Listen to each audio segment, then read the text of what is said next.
मोक्ष पाने का सबसे सरल उपाय क्या है?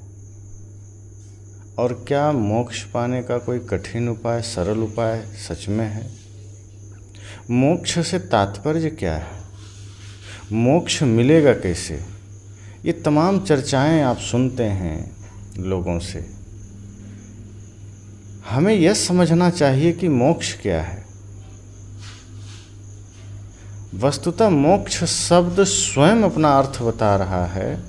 मोह का नाश हो जाना, क्षय हो जाना ही मोक्ष है। हमारे मन के जितने भी प्रकार के विकार हैं, जो भी आसक्ति है, उसका मिट जाना ही मोक्ष है। शरीर में रहते हुए शरीर के प्रति आसक्ति मिट जाए, शरीर में रहते हुए शरीर से मोह का क्षय हो जाए, यही तो मुक्ति है, यही तो मोक्ष है बड़ा सरल। लेकिन इस धरती का सबसे कठिन काम मोक्ष को उपलब्ध होना ही है। हम संसार के तमाम चीज़ों को उपलब्ध हो जाते हैं, उसे सरलता से पा लेते हैं, लेकिन मोक्ष के लिए हम पहली बात तो प्रयास ही नहीं करते। जीवन भर हमारा सारा प्रयास संसार को पाने का होता है, शरीर को सजाने का होता है, दुनिया में अपना नाम कमाने के लिए होता है। हम वो कोई काम करने की चेष्टा नहीं करते, हम वो कोई प्रयास नहीं करते जिससे हम मोक्ष की साधना कर सकें, जिससे हम मोक्ष तक पहुंच सकें, जो कि वास्तव में शरीर पाने का अर्थ है। ये शरीर हमें मिला ही इसलिए है कि हम मोक्ष को उपलब्ध हो सकें। मनुष्य शरीर मिलने का तात्पर्य ही यही है कि इस मनुष्य शरीर में रह करके हम बंधनों से मुक्ति पा सकें, तमाम संसार रूपी तमाम सांसारिक बंधनों से ऊपर उठ सकें, सारे दुखों से मुक्ति पा सकें। मुक्ति का सरल अर्थ है, मोक्ष का यही सरल अर्थ है कि जहाँ मोह मिटा, जहाँ आसक्ति मिटी, जहाँ मन के सारे विकार मिटे, और वो मुक्ति की अवस्था है। जहाँ सारे संकल्प विकल्प मिटे, जहाँ संसार के प्रति कोई राग कोई द्वेष न रह जाए, जहाँ भीतर कोई मान अपमान का बोध न रह जाए, जहाँ भीतर कोई दुख सुख की चाह न रह जाए। जब इन सारी चीज़ों से हम ऊपर उठते हैं, वो मोक्ष की अवस्था है। लेकिन मोक्ष मिलेगा कैसे? मोक्ष के लिए तमाम उपाय बताए जाते हैं शास्त्रों में।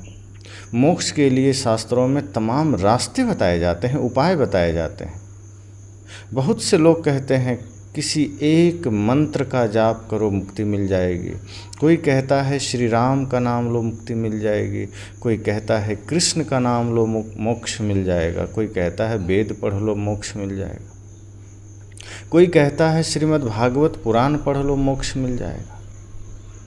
अब सोचना यह है कि मोक्ष इतना सरल तो नहीं है, मोक्ष इतना सस्ता तो नहीं है कि किसी का नाम लेने से मोक्ष घटित हो जाएगा। अब जिस आदमी ने 24 घंटे पाप किए हों, जिस आदमी ने 24 घंटे अत्याचार किए हों, अब आप सोचिए कि जो आदमी कदम कदम पर अत्याचार कर रहा है और वो एक घड़ी राम का नाम ले लेगा तो मोक्ष मिल जाएगा। जो आदमी 24 घंटे मन में बुरे विचार ला रहा है, वो आदमी क्या एक क्षण को किसी भगवान का नाम ले लेगा तो मोक्ष हो जाएगा। ये सारी चीज़ें अनर्गल है, ये सारी चीज़ें व्यर्थ है। वस्तुतः मोक्ष के लिए हमें तप में उतरना पड़ता है, मोक्ष के लिए हमें योग में उतरना पड़ता है, मोक्ष के लिए हमें मानसिक वाचिक और कायिक तप में उतरना पड़ता है। जब हमारा मन निर्मल हो, जब हमारा कर्म निर्मल हो, जब हमारा वचन निर्मल हो, ये मोक्ष की साधना की यात्रा है। हम सोचते हैं मोक्ष कोई वस्तु है, कहीं दुकान में उपलब्ध है, गए खरीद के ले लिए, या किसी गुरु के पास गए, कुछ पैसे चढ़ा दिए, हाथ जोड़े, प्रभु हमें मोक्ष दे दीजिए, मुक्ति दे दीजिए, या भगवान का नाम दे दीजिए।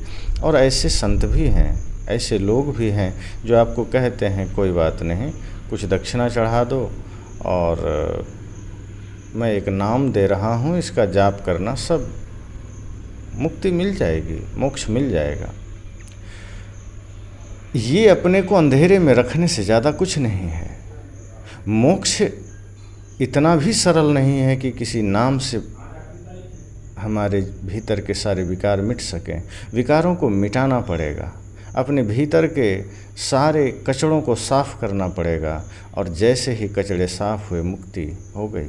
अब आप लाइट जलाएं ही ना और आप राम राम जपते रहें, अंधेरे मिट नहीं सकते, उजाले आ नहीं सकते। उजाला लाने के लिए आपको प्रयत्न करना होगा, दिया जलाना होगा, प्रकाश की व्यवस्था करनी होगी। अब राम का नाम चाहे जितना ले, मोक्ष नहीं मिल सकता, मुक्ति नहीं मिल सकती, क्योंकि ये मन के विकार हैं जिसके वजह से हम बंधन में हैं। गंगा नहाने से मुक्ति नहीं मिलेगी। गंगा हमारे शरीर के पापों को धो सकता है, अर्थात शरीर के मैल को धो सकता है। गंगा के जल से हमारा शरीर की गंदगी धुल सकती है, पर जो विकार, जो पाप हमारे मन में जमा हुआ है, उस तक गंगा का जल नहीं पहुंचता। वहाँ तो सत्संग का जल पहुंचता है, वहाँ तो ज्ञान रूपी जल पहुंचता है। और जब हम ज्ञान को जीवन में धारण करते हैं, सत्संग से स्वयं को जोड़ते हैं, तो हमें स्वयं को समझने, स्वयं को जानने का अवसर मिलता है। फिर हम स्वयं को तराशते हैं, स्वयं को सजाते हैं, संवारते हैं। फिर धीरे धीरे हम अपने विकारों को, धीरे धीरे हम अपनी बुरी आदतों को, धीरे धीरे हम अपनी समस्त आसक्ति को मिटाने का प्रयास करते हैं। और एक समय ऐसा आता है जब हमारे भीतर कोई विकार रह नहीं जाता, जब हमारे मन में कोई बंधन, कोई आसक्ति रह नहीं जाती, और जब मन निर्मल हो जाए, मन अमन हो जाए, जहाँ उसमें कोई भाव ना हो संसार के प्रति, शरीर के प्रति, समझना वो मोक्ष की यात्रा है, मोक्ष की दशा है। तो मोक्ष पाना इतना सरल नहीं जितना कि बता दिया गया कि किसी शास्त्र के अध्ययन से मोक्ष मिल जाएगा, किसी गुरु के सानिध्य में जाने से मोक्ष मिल जाएगा। किसी गुरु के सानिध्य में जाने मात्र से नहीं होगा, उस हिसाब से साधना करनी पड़ेगी। आज तो पूजा भी पाखंड बनकर रह गया है, आज तो सत्संग भी पाखंड बनकर रह गया है। ऐसा बताया जाता है कि आप को कुछ नहीं करना है, सुबह 1 घंटे पूजा कर लेनी है, दिन भर आप चाहे झूठ बोलिए, पाप करिए, किसी को ठगिए, आपको मोक्ष मिल जाएगा, आपको शांति मिल जाएगी, आपके जीवन में सदा स्वर्ग का वातावरण हो जाएगा। ये सारी झूठी बातें हैं। तो मैंने कहा कि मोक्ष क्या है? मन के विकारों का मिट जाना, मन के भीतर के सारे मोह का मिट जाना, ये मोक्ष है। और ये नाम लेने से नहीं होगा, ये किसी का नाम लेने से सारे पाप मिट सकें ऐसा नहीं है। लेकिन हमारे यहाँ ये बहुत अच्छे से लोगों के दिल दिमाग में बैठाया गया कि सिर्फ राम का नाम लेने से मोक्ष मिल सकता है, सिर्फ राम का नाम लेने से, कृष्ण का नाम लेने से जीवन में मुक्ति घटित हो सकती है। सोचिए, जो आदमी जीवन भर पाप कर रहा है, जो आदमी कदम कदम पर लोगों से झूठ बोल रहा है, जो आदमी लोगों को ठग रहा है, जो आदमी कपट कर रहा है, जो हत्याएं कर रहा है, जो हिंसा के मार्ग पर दौड़े चला जा रहा है, वो एक क्षण को राम का नाम लेगा, मुक्ति मिल जाएगी। कितनी व्यर्थ की बात है। आप खुद सोचिए कि एक क्षण में वो राम का नाम लिया और मुक्ति मिल गई। यानी कि कोई पाप से मुक्त होने की ज़रूरत नहीं, कोई बुरे आदत छोड़ने की ज़रूरत नहीं। वो शराब पिए, मांस खाए, चाहे हत्या करे, चाहे हिंसा के मार्ग पर चले, चाहे झूठ के मार्ग पर चले, चाहे कपट के मार्ग पर चले, कोई बात नहीं। तो फिर ऐसा हमारे शास्त्रों में लिखा क्यों गया कि चोरी छोड़ दो, चोरी पाप है, हिंसा पाप है, धर्म न दूसर सत्य समाना, या परम धर्म श्रुति विदित अहिंसा, या वेदों में क्यों कहा गया अहिंसा परमो धर्म? प्रेम ही सबसे बड़ा धर्म है, सत्य ही सबसे बड़ा धर्म है, न्याय ही धर्म है, इंसानियत ही धर्म है। ये शास्त्रों में क्यों कहे गए? वहाँ तो ये कह देता कि राम का नाम लेना ही सबसे बड़ा धर्म है, कृष्ण का नाम लेना ही सबसे बड़ा धर्म है। आपको कुछ नहीं करना है, न मन को निर्मल करना है, न तन को पवित्र करना है, आपको सिर्फ राम का नाम लेना है। ये तो बड़ा सस्ता है। और इतना भर से अगर मुक्ति मिल जाती तो इतने सारे पापी जेल में क्यों हैं? क्या संसार में जो जेल बने हैं, क्या राम जी की शक्ति इतनी भी नहीं कि उन जेल में बंद कैदियों को जेल से मुक्ति दे सके? अगर राम के नाम लेने से भयंकर पाप कट जाते हैं तो उनकी जेल की सज़ा क्यों नहीं कट रही, वो क्यों नहीं मिट रही? वस्तुतः आज लोगों को सिर्फ छला गया, ठगा गया, धर्म के नाम पर, राम के नाम पर, कृष्ण के नाम पर। पाप राम के नाम से नहीं कटते हैं, पाप कर्म छोड़ने से कटते हैं। जब हम धीरे धीरे एक एक पाप कर्म छोड़ते चले जाते हैं, हमारा जीवन पाप से मुक्त हो जाता है, फिर हम धर्म में आ जाते हैं। इसलिए ये कहना कि कैसा भी आदमी हो और वो मुक्ति पा लेगा सिर्फ नाम जपने से, ये व्यर्थ की बात है। हाँ, ये कह सकते हैं कि यदि वो व्यक्ति अन्य किसी भी चीज़ जो उसे अधर्म की ओर ले जाए, ऐसा कोई भी संकल्प जो उसे हिंसा की ओर ले जाए, यदि वो उसका त्याग कर देता है और निरंतर कोई पवित्र नाम का जाप करता है, स्मरण करता है, तो धीरे धीरे उसके मन में शुभता का विकास होगा, सत्य जागृत होगा, मन निर्मल होगा, पवित्र होगा, और वो जाप वस्तुतः धीरे धीरे उसे बुराई से मोड़ेगा। वो जाप उसको अंधकार से प्रकाश की ओर लाएगा। और एक पवित्र नाम के जाप से एक फ़ायदा ये तो ज़रूर होता है कि हमारा मन शांत हो जाता है, उतने देर के लिए हम पवित्र हो जाते हैं। लेकिन वो जाप भी मोक्ष नहीं है। मोक्ष का अर्थ है जहाँ की कोई उपस्थिति ना हो, और ये शब्द, ये रूप, ये रस, ये गंध, ये संसार, ये आँखों से दिखने वाली चीज़ें, नाक से गंध में आने वाली चीज़ें, जो कुछ भी है इंद्रियों के संपर्क में, वो सब माया है, वो सब जड़ है। जहाँ मन है, जहाँ मन का विकार है, जहाँ शब्द है, जहाँ रूप है, जहाँ रस है, जहाँ ये समस्त मायावी जगत है, वहाँ मोक्ष कैसे हो सकता है? जहाँ प्रकाश है वहाँ अंधकार हो ही नहीं सकता। अंधकार है इसका मतलब वहाँ प्रकाश नहीं है, प्रकाश है मतलब अंधकार नहीं है। तो जहाँ मोक्ष घटित होना है वहाँ इन सारी चीज़ों को मिटना पड़ेगा। वहाँ सारे मायावी पदार्थों से हमारे भीतर जो जुड़ाव है, जो आसक्ति है, उसे मिटना पड़ेगा, हमारे मन की वासनाओं को मिटना पड़ेगा। तो जब हम इन चीज़ों से अपने को धीरे धीरे अलग कर लेते हैं, हमारे मन से सारे विकार मिट जाते हैं, तो मोक्ष घटित हो जाता है। और वो क्षण भर में भी हो सकता है। इसका कोई कोर्स नहीं है कि साल भर करो तो ही होगा। जो जीवन भर भक्ति करते हैं लेकिन अगर वो गलत दिशा में कर रहे हैं तो जन्म जन्म तक मोक्ष को उपलब्ध नहीं हो पाते।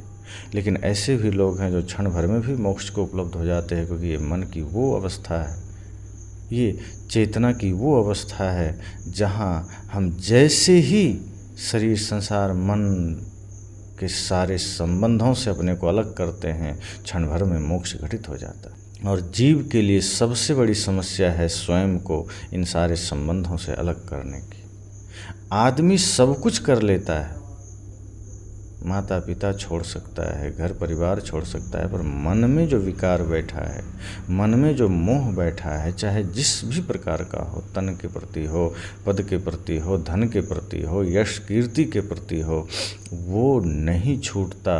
और जब तक किसी भी प्रकार की आसक्ति, किसी भी प्रकार का मोह हमारे मन में है, मुक्ति हो ही नहीं सकती। इसलिए मैंने कहा हमें मोक्ष का अर्थ जानना चाहिए, मोक्ष को पहले समझना चाहिए। और संतों ने कहा है कि हमारे लिए बहुत सरल है कि हम मोक्ष की साधना कर सकें, मोक्ष को उपलब्ध हो सकें, लेकिन हमने उसे कठिन बना दिया है, हमने उसे मुश्किल बना दिया है। ये सांसारिक संबंधों से हमने स्वयं को इतना एक कर लिया है कि मोक्ष बहुत कठिन मालूम पड़ता है, जो कि सरल है। और धीरे धीरे हम इस मार्ग में चलते रहें तो निश्चय ही मोक्ष पा सकते हैं। मोक्ष का सबसे सरलतम उपाय है मन के विकारों से मुक्ति, मन को तमाम मायावी पदार्थों के प्रति जो आसक्ति है उससे मुक्ति, यही मोक्ष की अवस्था है। और इसी तरह से हम मोक्ष को पा सकते हैं। नाम जप से तो नहीं पा सकते, नदी में स्नान करने से तो नहीं पा सकते, तीर्थ में जाने मात्र से तो नहीं पा सकते, किसी भी ग्रंथ को पढ़ने से नहीं पा सकते। जैसे भोजन जब तक हम ग्रहण नहीं करेंगे हमारी भूख नहीं मिटेगी। कितना भी बढ़िया भोजन हो, अगर हम सिर्फ भोजन का दर्शन करते रहें भूख नहीं मिटेगी। आज हमने वही किया है, मंदिरों का दर्शन हम करते हैं, शास्त्रों को सिर्फ पढ़ते हैं, उनकी निष्पक्ष ज्ञान, उनके निर्भ्रांत ज्ञान हम अपने आचरण से जोड़ नहीं पाते हैं। चाहे हम जिस किसी महापुरुष की जयगान गाथा गाएं, चाहे हम किन्हीं की भी महिमा गाएं, पर उनके आचरणों को हम अपने आचरण में नहीं जोड़ पाते, और परिणाम ये होता है कि हमारा जीवन जैसे गंदगी की पोटली में बंधा होता है, जैसे माया की पोटली में बंधा होता है, वैसे ही बंधे बंधे मृत्यु के आगोश में चला जाता है। हम जाते जाते भी इस जीवन को निर्मल नहीं बना पाते, हम इसे पवित्र नहीं बना पाते। तो उम्मीद है कि हम सब अपनी इस मनुष्य शरीर की महत्ता को समझेंगे, हम अपने इस मानव जीवन की श्रेष्ठता को समझेंगे, और इसी जीवन में, इसी जन्म में हम मोक्ष को उपलब्ध होने की साधना जरूर करेंगे। बस